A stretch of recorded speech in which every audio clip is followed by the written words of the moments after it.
इसी तरह के सवालों कुछ आसान रूप ये हैं कि x/2 बराबर y/3 बराबर z/4। अगर इस तरह दिया रहे तो फिर कैसे हल करेंगे। इस तरह के सवालों को हल करने को सबसे आसान तरीका होता है कि x अनुपात y अनुपात z पूछ ले तो कैसे करेंगे। इस तरह के सवालों को करने के लिए सीधा सीधा लिख देंगे 2:3:4 लिख देंगे। इसी तरह अगर इसको अपोजिट लिख दें कि 2:x बराबर 3/y बराबर 4/z पूछ ले, ये दिया रहे और पूछ ले कि x अनुपात y अनुपात z, इसमें क्या होगा। इसमें भी वही होगा कि 2:3:4 होगा। लेकिन अगर इससे हट के पूछ ले, जैसे कि इस सवाल में पूछा गया है कि ये एक ही तरफ दिया रहे या 1/2x बराबर 1/3y बराबर 1/4z ये दिया रहे, या 2x बराबर 3y बराबर 4z दिया रहे, तब क्या करेंगे। इस दोनों कंडीशन में बटे वन हमको करना पड़ेगा और जो नंबर्स है उसको अपोजिट दिशा में हमको ले जाना पड़ेगा। और यहाँ पे नंबर्स है 2, 3 और 4, इनका एलसीएम होगा 12 से हम ऊपर से गुणा कर देंगे। यहाँ पे अगर इस तरह का सवाल भी है चाहे इस तरह का सवाल है, 12 से हम गुणा कर देंगे। नीचे 1 था ऊपर 12 था तो 12 से गुणा कर देंगे, हमारा हो जाएगा, ये कर जाएगा। इस रूप में भी है चाहे इस रूप में भी आए, ये आ जाएगा 6/x बराबर 4/y बराबर 3/z। इसमें भी आएगा x/6 बराबर y/4 बराबर z/3। इस दोनों कंडीशन में अगर पूछे, अगर ये सवाल भी पूछता या ये सवाल पूछता जैसे कि ये पूछा गया है प्रश्न में, तो ये हो जाएगा 6:4:3। यहाँ भी हो जाएगा 6:4:3। ये आसान है, ये हमारा आंसर होगा। आयताकार कागज से बेलन बनाने के मामलों में दो तरह से सवाल पूछे जाते हैं, एक कागज मोड़कर और दूसरा होता है कागज घुमाकर। हम कागज मोड़ने वाली कंडीशन देखते हैं, जैसे कि एक कागज दिया गया है, इसकी लंबाई ये है, चौड़ाई ये है। अगर लंबाई के अनुदिश मोड़ने की बात कहा जा रहा है तो इसको लंबाई के अनुदिश इस तरह मोड़ा जाएगा और यहाँ पे ओवरलैपिंग नहीं की गई। ओवरलैपिंग मतलब ऐसे कर देना, लेकिन ओवरलैपिंग नहीं की कर दी गई है तो इस चौड़ाई को इस चौड़ाई से मिला दिया गया है। तो इस कंडीशन में जो लंबाई होगी वो आधार का, बेलन के आधार का 2πr बन जाता है। एक पाइप है जो बेलनाकार बन जाती है। चौड़ाई के अनुदिश मोड़ा जाए तो ये इस तरह हो जाता है कि इसका जो चौड़ाई है वो आधार का परिमाप बन जाता है। हम लोगों ने बेना या हाथ वाला पंखा देखा होगा कि जो इस तरह रहता है और इसको घुमा दिया जाता है, नचाया जाता है ऐसे से हवा करने के लिए। तो ये दिखता है कि जो इसका आधार होता है ये बेने का, तो ये इसका आर का काम करता है, ये इसका एच का काम करता है, जिसके चारों ओर घुमाया जाता है। जैसे इसके ऊंचाई के चारों ओर घुमाया जा रहा है तो ये एच का काम करेगा, और वहीं इसका जो दूसरा हिस्सा होता है आयत का, वो आर का काम करेगा, घुमाने के केस में होता है। इस प्रश्न में कहा गया है कि एक आयताकार कागज है जिसकी लंबाई 44 सेंटीमीटर है और चौड़ाई 8 सेंटीमीटर है। इसको मोड़ के 8 सेंटीमीटर ऊंचाई का बेलन बनाया गया है। तो ये जो लंबाई हो जाएगी ये 2πr, ये 44 हो जाएगी, अर्थात बेस का आधार का परिमाप जो हो जाएगा 2πr बराबर 44 हो जाएगी। इससे हम r निकाल लेंगे और πr² h से हम आयतन निकाल लेंगे। तो 2πr जब लगाते हैं तो 2 × 22/7 × r बराबर 44, इसको हल करते 22 दूनी 44 कट जाएगा, r बराबर हमारा आएगा 7। और जब इसमें रखते हैं तो 22/7 × 7 × 7 × 8, ये बराबर हो जाएगा 7 से 7 कट जाएगा, 8 से 56, 22, 1 2 3 2 घन सेंटीमीटर। यही हमारा आंसर होगा। प्रश्न में दिया गया है मिट्टी और बुरादे का अनुपात 2/3 दिया गया है। पेपर में इतना लिखने की जरूरत नहीं है आपको। तो प्रतिशत मिट्टी जो हो जाएगी, जब मिट्टी 2 रहेगी तो बुरादा 3 रहेगा और कुल रहेगा 2 3 5, तो प्रतिशत मिट्टी बराबर हो जाएगी मिट्टी का अंश बट्टे कुल। गुणे 100। जब मिट्टी 2 रहेगी तो कुल रहेगा 5, 2 3 5, और इसको 100 से गुणा करेंगे तो 20 दूनी 5 दूनी 10, 20 दूनी 40, और ये प्रतिशत हमारा आंसर आएगा। ये साझेदारी का सवाल है जिसमें कि 4 लोग P, Q, R और S निवेश करते हैं। P प्रारंभिक कुल निवेश का 1/3 करता है, Q कुल निवेश का 1/4, इसी तरह R 1/5 भाग करता है, और S जो होता है शेष निवेश वो S करता है। तो यहाँ पे जो हम अनुपात लगाएंगे, ये अनुपात लगाएंगे। यहाँ पे हमारे लिए आसान नहीं है तो इसको पूर्णांक बना लेते, 3, 4, 5 को एलसीएम लेते हैं। तो एलसीएम लेंगे तो हमारा आएगा 60, 60 से भाग दे देंगे हम सबको। 60 से जब भाग देंगे तो हमारा ये आएगा 20:15:12 शेष का अनुपात। तो 60 में से हम देखते हैं कि 20, 15, 35, 12, 47, तो जो शेष बचेगा 60 में वो बचेगा हमारा 13। तो ये अनुपात हमारा इस तरह हो जाएगा, 20, 15, 12 और 13 के अनुपात में इन लोगों ने निवेश किया। जो से अब S का अंश रहेगा, हमको पता है कि S का अंश होता है कि 13 बटे, इन सबको जोड़ लेंगे तो आएगा 60 गुणे लाभ। लाभ है 6000 का, इसको हल करते हैं तो ये आएगा 1300 रुपये S को मिलेंगे। ये हमारा आंसर होगा। प्रश्न में दिया गया 3 घंटियाँ जो कि क्रमशः अलग अलग 48, 72 और 108 सेकंड में बजती हैं। अगर वो 10 बजे एक साथ बजेंगी तो अगली बार जो एक साथ बजेंगी वो इनके एलसीएम पे बजेंगी। अर्थात ये सवाल सीधे सीधे एलसीएम का है और दी गई संख्याओं का एलसीएम निकालेंगे। एलसीएम निकालने के लिए देखते हैं कि 2 से कट रहा है तो 2, 4, 8, जो भी बड़ी संख्या अगर हमें दिख जाए, अगर कट रहा तो हम बड़ी संख्या से काट देंगे। हमें दिख रहा है 4 से कट रहा है तो चल पहले 4 से काटेंगे, 4 एकम 4, 4 दूनी 8, 4 से कट रहा है 4 एकम 4, 4 8 32, फिर 4 से कट रहा है 4 दूनी 8, 4 7 28। अब देखते हैं कि ये भी 4 से कट रहा, कोई भी 4 से कट रहा हो तो 4 से काटेंगे, 4 3 12, ये 4 से नहीं कट रहा है 2 से कट रहा है तो हम 2 से ही काट देंगे, तो 9 दूनी 18 और 27। अब देखते हैं कि 3 से कट रहा है, 9 से कट रहा है, इसी तरह 3, 9, 27, जो सबसे बड़ी हमें दिखे हम उससे काट देते हैं। 3 त्रिका 9, त्रिक 27, हमें 27 दिख रहा तो 27 से काट देंगे तो सब 1, 1, 1 आ जाएगा। तो हमारा एलसीएम हो जाएगा, इनको गुणा करेंगे तो 16 गुणे 27 करेंगे, हमारा एलसीएम हो जाएगा 432। 432 को मिनट बदलने के लिए हमें 60 से भाग देंगे, 60 से भाग देंगे तो हमारा आएगा 7 मिनट 12 सेकेंड। 10 बजे वो फिर से 10 बजे अगर 7 बजती हैं तो 10 बजे के बाद 10:07 और 12 सेकेंड बाद वो फिर से बजेंगे। ये हमारा आंसर हो जाएगा। इस सवाल को समय बराबर दूरी बटे चाल से लगाएंगे तो तेजी से लग जाएगा। जहाँ पे दूरी हो जाएगी कार्य का भाग और चाल हो जाएगी एकक या एक समय में। एक समय का अर्थ 1 दिन या 1 घंटा भी हो सकता है। एकक समय में किया गया कार्य।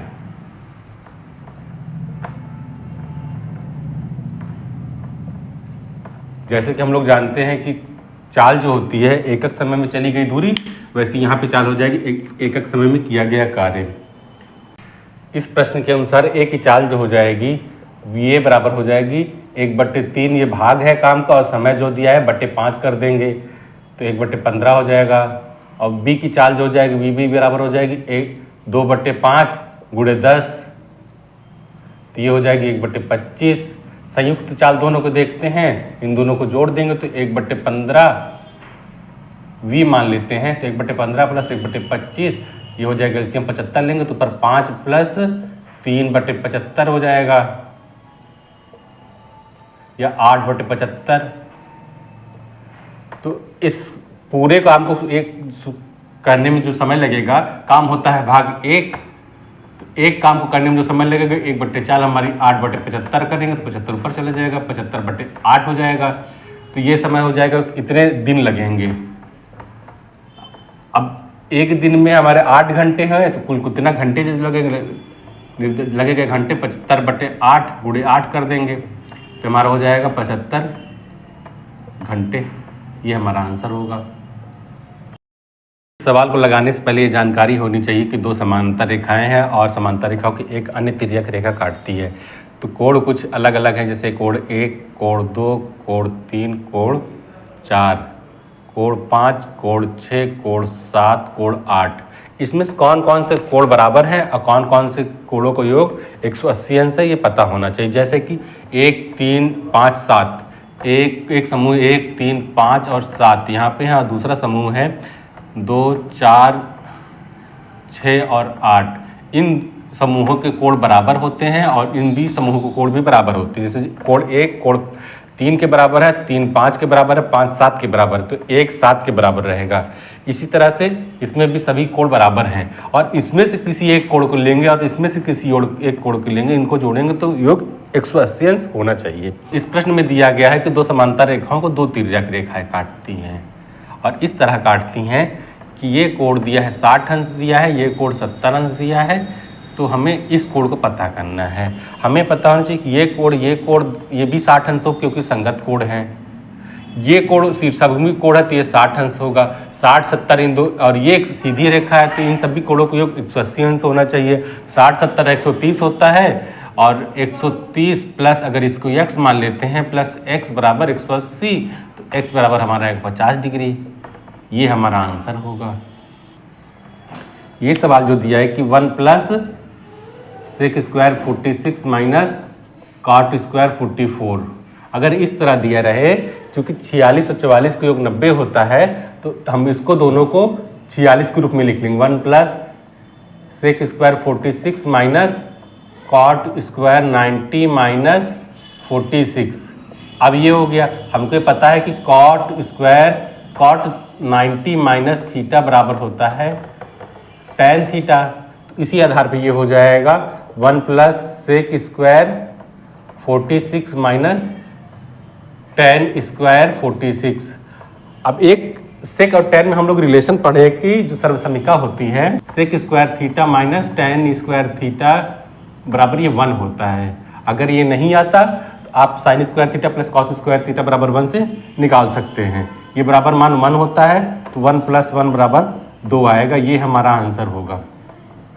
किसी त्रिभुज में अगर त्रिभुज की भुजाएं दिया रहे कि यहाँ 27, 24 और 21 सेंटीमीटर भुजाएं दिया गया है और इसका क्षेत्रफल पूछे, तो हमको त्रिभुज के क्षेत्रफल का सूत्र याद होना चाहिए, जो हीरो सूत्र कहा जाता है। वो सूत्र होता है कि under root S S minus A S minus B S minus C. तो जहाँ पे ये क्षेत्रफल है, एस बराबर है त्रिभुज का अर्ध परिमाप और ए बी सी इसकी भुजाएं हैं। तो इस तरह हम हल करते हैं तो यहाँ इन सबको जोड़ेंगे, आएगा 72। 72 का अर्ध परिमाप एस बराबर हमारा हो जाएगा 36। यहाँ पे 36 हो जाएगा। इन सभी मानों को अगर त्रिभुज क्षेत्रफल में रखते हैं तो क्षेत्रफल हमारा हो जाएगा 36 गुणे 36 माइनस 15 गुणे 36 माइनस 24 गुणे 36 माइनस 27। तो यहाँ पे हम ये बाहर ले लेंगे तो हमारा 6 आएगा, गुणे 15 गुणे 12 गुणे 9। तो इसको हम हल करते हैं 18 गुणे रूट 5 आएगा, 18 छंगे 100, इसको हल करते हैं तो आएगा 108 रूट 5 वर्ग सेंटीमीटर। ये हमारा आंसर होगा। इस प्रश्न में दिया है कि x का 8% ये बराबर y का 4% के। अब पूछा है कि x का 20% कितना होगा y के कितने परसेंट के। परसेंटेज को हटाते हैं तो x गुणे 8/100 और ये बराबर हो जाए y गुणे 4/100 के बराबर होगा। अब हमें 8 के बजाय हमें यहाँ 20 लिखना है, तो हम बटे 8 करेंगे। 8 यहाँ गुणा कर रहा है, गुणे इधर भाग दे देगा। यहाँ 20 से गुणा करेंगे तो इधर भी 20 से गुणा हो जाएगा।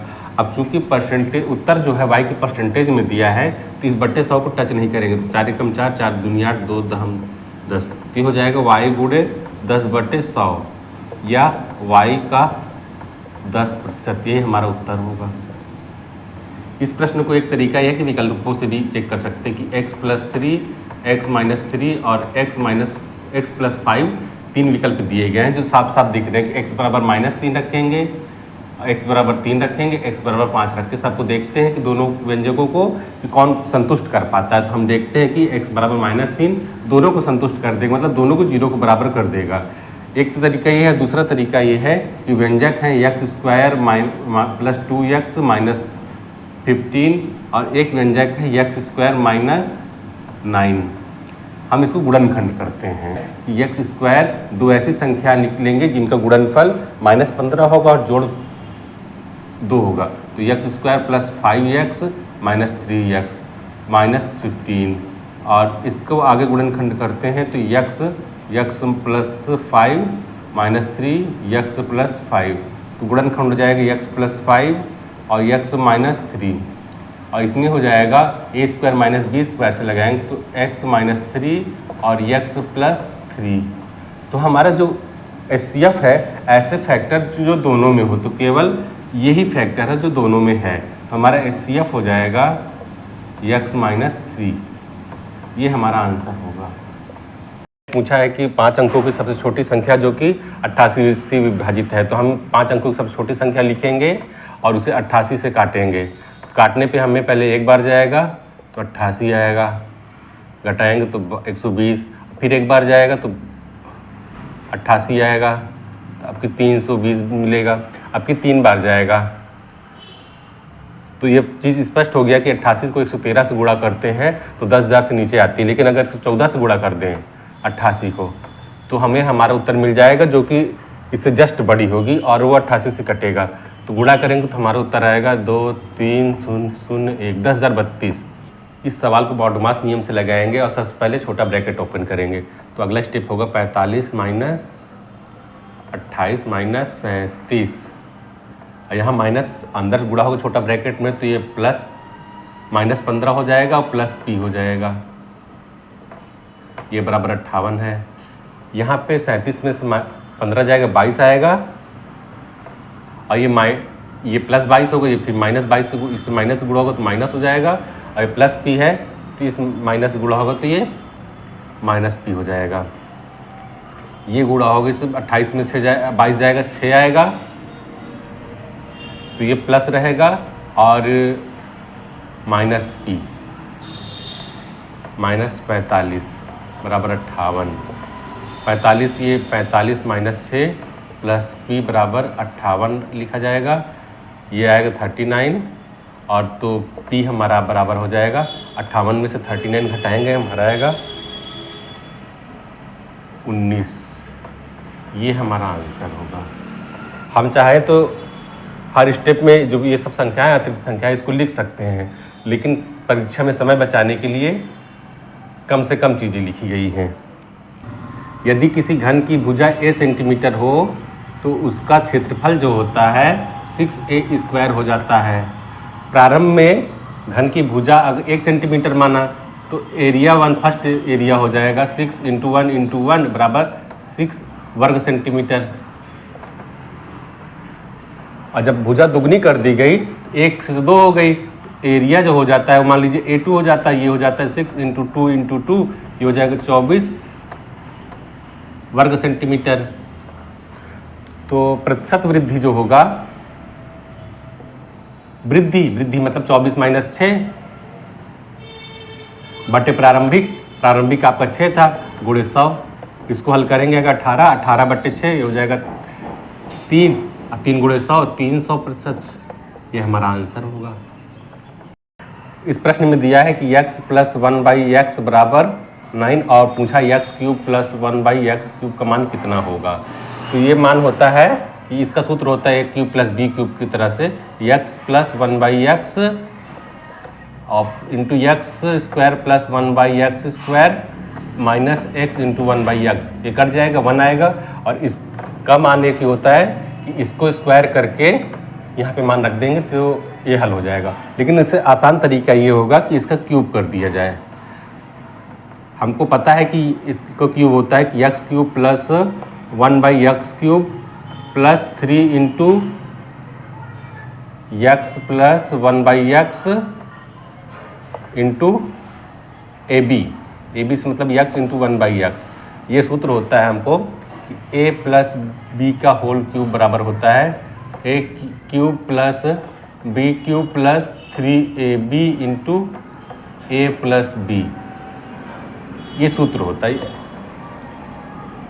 अगर इसमें मान रखेंगे ये बराबर आएगा 729 इधर x cube plus 1/x cube plus 3 into 9 into 1 बराबर 729, ये हो जाएगा 9 त्रिक 27। तो अगले स्टेप में हमको इसको उधर ले जाना पड़ेगा, तो 729 माइनस 27 घटाएंगे आएगा 702, ये हमारा आंसर आएगा। किसी मिश्रण में दूध और जल की मात्रा का जो अनुपात है, दूध बटे जल की मात्रा, वो 3:2 दिया गया है। तो इनकी अलग अलग जो मात्रा ये हो जाएगी 3x और 2x। जब किसी चीज़ का अनुपात दिया रहता है तो एक चर राशि से अलग अलग गुणा कर देते हैं दोनों में, तो वो अलग अलग मात्राएं आ जाती हैं। अब ये दिया गया है कि दूध की मात्रा माइनस जल की मात्रा 3x माइनस 2x ये बराबर 3 लीटर दिया है, तो x बराबर 3 आ जाएगा, तो दूध की मात्रा हमारा ये हो जाएगा 3 त्रिक 9 लीटर, ये हमारा आंसर आएगा। यह प्रश्न साधारण ब्याज का है जिसमें प्रारंभिक राशि p है और ब्याज की दर r है। कह रहा है कि 7 साल में मूलधन अपने का दोगुना हो जाता है, तो इस स्थिति में जो ब्याज होगा वो p के बराबर होगा, और ये होता है p into r into t बराबर 7/100 होगा। तो इसको हल करते हैं, p से p कट जाएगा तो r बराबर आएगा 100/7। जब मूलधन 4 गुना होगा तो ब्याज हो जाएगा वो 3p के बराबर होगा, और ये हो जाएगा p इंटू r बराबर दिया 100/7 इंटू 100 और गुणे p से p कट जाएगा, 100 से 100 कट जाएगा, t बराबर आएगा 7 त्रिक 21 वर्ष, यही हमारा आंसर हो जाएगा। इस प्रश्न में कहा गया है कि 10%, 20% और 50% की 3 क्रमांक छूट दी गई, उसके बाद इनका सम्मिलित रूप से संयुक्त छूट क्या होगा। माना प्रारंभ में राशि 100 रुपये है और 10% छूट देने के बाद जो बची राशि वो 90/100 बचेगी। अब इसमें 20% की छूट दिया जा रही है तो ये 80/100 बचेगी। अब इसमें 50% की छूट दिया जा रहा है तो अब शेष राशि 50/100 हो जाएगी। तो इसको कैलकुलेट करते हैं तो हमारा 2 जीरो से 2 जीरो कट जाएगा, 1 से 2 बार जाएगा, 2 जीरो से यहाँ 2 जीरो कट जाएगा, 2 1 कम 2, 2 चौको 8, 9 चौको 36, ये आएगा 36 रुपये। तो 100 का अगर 36 हो गया तो ये 64% घटा था, अर्थात 64% की छूट हो जाएगी, यही हमारा आंसर हो जाएगा। इस प्रश्न में दिए गया डाटा है 2, 6, 9, x और 7, इनका माध्य दिया है 5। तो माध्य के लिए जोड़ते हैं, सबको जोड़ लेंगे और डाटा की संख्या दिया है 1, 2, 3, 4, 5/5 कर देंगे तो हमारा ये आएगा 5। तो इनको जोड़ते हैं 24 प्लस x, 24 प्लस x बराबर, ये गुणा करेंगे तो 25 हो जाएगा। x बराबर हमारा आएगा 1, सबसे छोटा डाटा हो गया है 1, सबसे बड़ा डाटा हो गया है 9। तो डाटा सबसे बड़े छोटे डाटा के बीच का अंतर जो हो जाएगा 9 माइनस 1 हो जाएगा और ये होगा 8, ये हमारा उत्तर होगा। इस सवाल को लगाने से पहले हमें निर्देशांक अक्षों का पता होना चाहिए कि ये x है, ये माइनस x है, ये y है, ये माइनस y है। इस अक्ष के ऊपर जो होता है y प्लस होता है, इधर y माइनस होता है। अगर किसी निर्देशांक को a b लिखा जाए तो ये x का मान होता है, ये y का मान होता है, अर्थात यहाँ पर ये प्लस प्लस होता है, ये माइनस प्लस होता है, मतलब x माइनस हो गया, y प्लस हो गया। इधर दोनों माइनस होते हैं, इधर x प्लस होता है, y माइनस होता है। अब पूछा इसमें कहा गया है कि x पॉजिटिव नंबर है, तो ऑब्वियस सी बात है x जो संख्या होगी, बिंदु होगी, इधर हो जाएगा। अब ये भी कहा है कि y जो है x का 1/6 भाग है, तो y भी पॉजिटिव होगा। अगर दोनों पॉजिटिव होंगे तो दोनों प्रथम चतुर्थांश,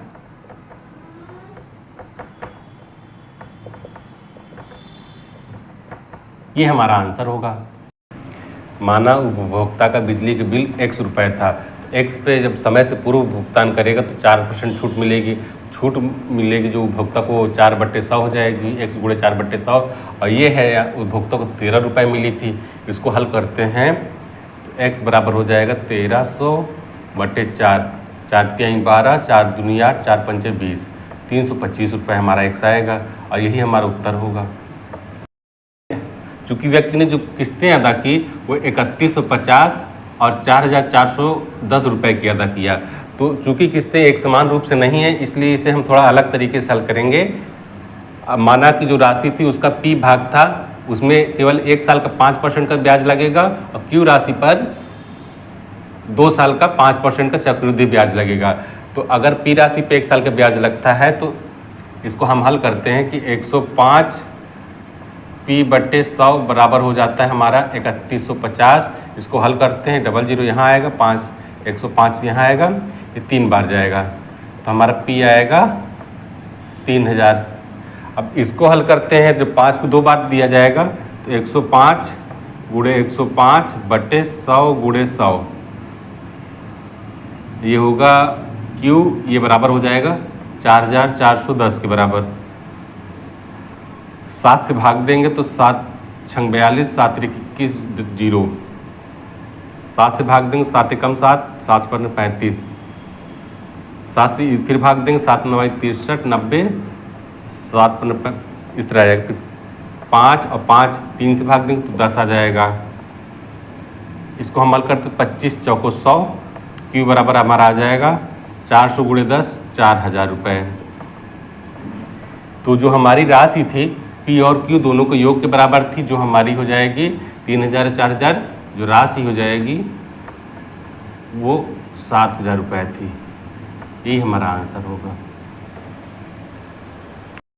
इस तरह का सवाल हमेशा आता है। इसमें हम देखेंगे कि 15 का लागत मूल्य या क्रय मूल्य या CP, तो 15 किलो का या CP 15 CP बराबर हो जाएगा 20 SP सेलिंग प्राइस। तो हम इसमें SP बटे CP निकालते हैं कितना आता है, तो SP बटे CP करेंगे तो हमारा हो जाएगा 15 बटे 20। हम देखते हैं कि SP हमारा CP से कम है तो मतलब हमको हानि होगी। SP अगर 15 होगा तो CP 20 हो जाएगा, तो SP का मतलब हमको हानि होगी। और हानि प्रतिशत निकालने के लिए इसको 100 से गुणा कर देते हैं। जब 100 से गुणा कर देंगे तो 20 से कम 20, 20 पंचे 100, 15 पचे 75 आएगा। और ये परसेंटेज SP CP का 75% है, अर्थात 25% की हानि हुई थी। ये हमारा आंसर होगा। इस सवाल में दिया है कि x अनुपाते y बराबर 3:5 और दिया है कि 2x प्लस 7y बटे 4x प्लस 9y, ये कितना होगा। जब 2 या 2 से अधिक चर राशियों को मान अनुपात में दिया रहे संबंध और एक व्यंजक जो अनुपात में रहे इस तरह पूछे तो x बराबर 3 y बराबर 5 रख देंगे इसी व्यंजक में। तो x बराबर 3 रखेंगे तो 3 दूनी 6, 6 प्लस 7 पंच 35 बटे 4 3 12 प्लस 9 पंच 45, यही मान आएगा। तो 35 और 6 हमारे 41 हो जाएगा और 45 और 12 हमारा 57 हो जाएगा। ये हमारा आंसर हो जाएगा।